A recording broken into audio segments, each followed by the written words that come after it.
नमस्कार बच्चों, कैसे हैं आप। लर्निंग टाइम में आपका स्वागत है। आइए देखते हैं शिक्षा निदेशालय राष्ट्रीय राजधानी दिल्ली क्षेत्र की विषय हिंदी की वर्कशीट नंबर 49।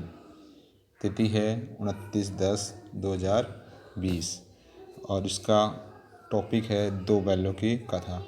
बेटा, ये कहानी आप पहले भी पढ़ चुके हैं, लेकिन जो ये वर्कशीट है इसका उद्देश्य आपका पुनरावृत्ति कार्य करवाने का है, यानी आपका रिवीजन करवाने का है। आइए देखते हैं, आपके सामने एक गद्यांश दे रखा है।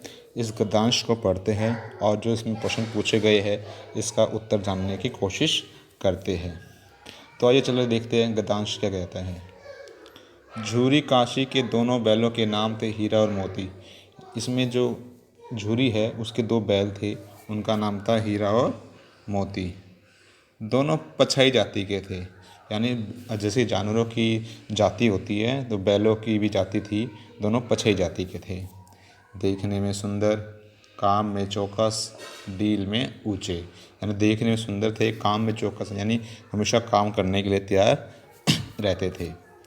बहुत साथ साथ रहते रहते दोनों में भाईचारा हो गया। अब दोनों इकट्ठे काम करते थे, खेतों में काम करते थे, दोनों आपस में उनका भाईचारा बन गया था।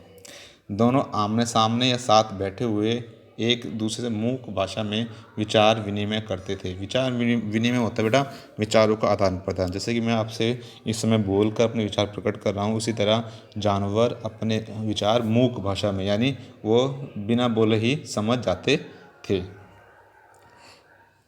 एक दूसरे के मन की बात कैसे समझ जाता था हम नहीं कह सकते। यानी वो आपस में एक दूसरे की बात इस तरह समझ जाते थे कि अन्य कोई भी बता नहीं सकता था।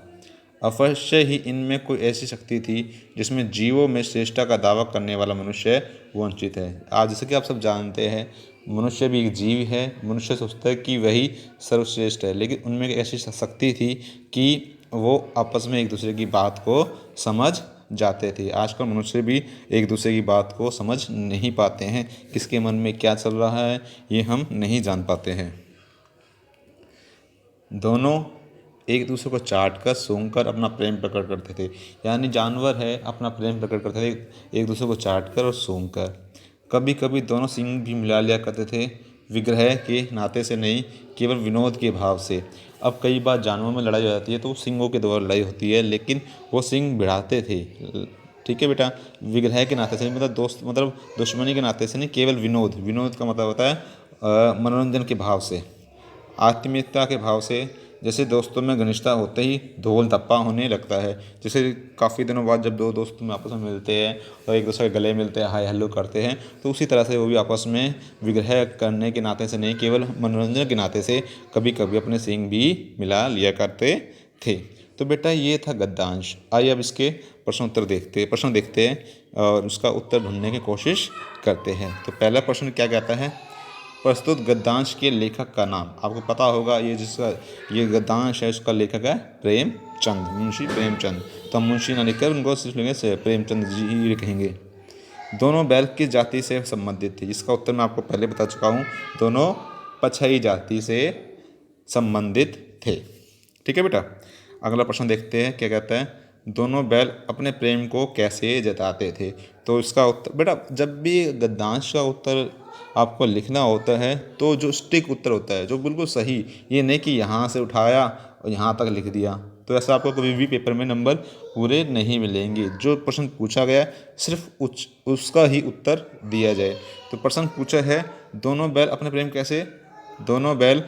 प्रेम कैसे जताते थे। तो मैंने इसका बताया था, दोनों एक दूसरे को चाट कर सूंघ कर अपना प्रेम प्रकट करते थे। केवल इतना ही उत्तर लिखना है आपको, ना कि यहाँ से उठाया।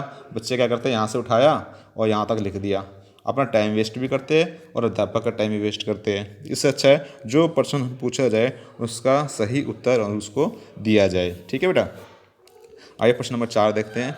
उनके स्वभाव की विशेषताओं का वर्णन कीजिए। तो मैंने बता दिया, उनका सब जो स्वभाव था तो दयालु था। ठीक है, एक उनका स्वभाव था दयालु था। ठीक है, दोनों में घनिष्ठता, दोस्ती में घनिष्ठता थी और दोनों एक दूसरे की मन की बातों को जान लिया करते थे, उनका स्वभाव था। ठीक है बेटा, आइए प्रश्न नंबर 5 देखते हैं। अवश्य ही इनमें अवश्य ही इनमें कोई ऐसी शक्ति थी जिसमें जीवों में श्रेष्ठता का दावा करने वाला मनुष्य वंचित है। इस पंक्ति का आशय स्पष्ट कीजिए। इस पंक्ति का आशय यह है कि मनुष्य अपने आप को सर्वश्रेष्ठ जीव समझता है, लेकिन वो कभी भी एक दूसरे की मन की बातों को समझ नहीं पाते। लेकिन वे जो जानवर थे वो एक दूसरे की मन की बातों को समझ पाते थे। इसलिए लेखक ने कहा है अवश्य इनमें ऐसी शक्ति थी जो जीवों में श्रेष्ठता का दावा करने वाला मनुष्य इससे वंचित है। तो ये गद्यांश था और जिसको प्रश्न उत्तर थे बेटा मैंने आपको बता दिए गए हैं। ठीक है, आशा करता हूँ आपको ये वीडियो पसंद आएगी। अगर पसंद आ जाए तो वीडियो को लाइक और सब्सक्राइब कीजिए। धन्यवाद।